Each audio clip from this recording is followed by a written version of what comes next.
How to add favorite channels on Hulu.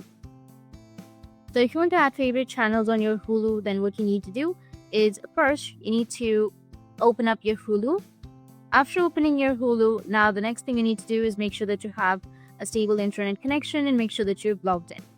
After logging in, on the top you will have Hubs. You need to just click on Hubs. Once you click on Hubs, you have to locate the channels first. By clicking on the Hubs, you will find all the channels that you can add to your favorite. So go ahead and scroll up and tap on the Hubs.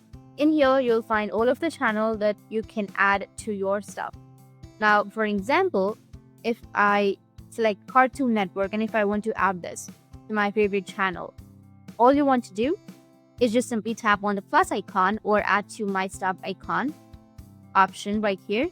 And once I tap on add to my stuff, it will be added to my favorite channels on Hulu. And that's it. And if you have any questions, feel free to comment below. Thanks for watching.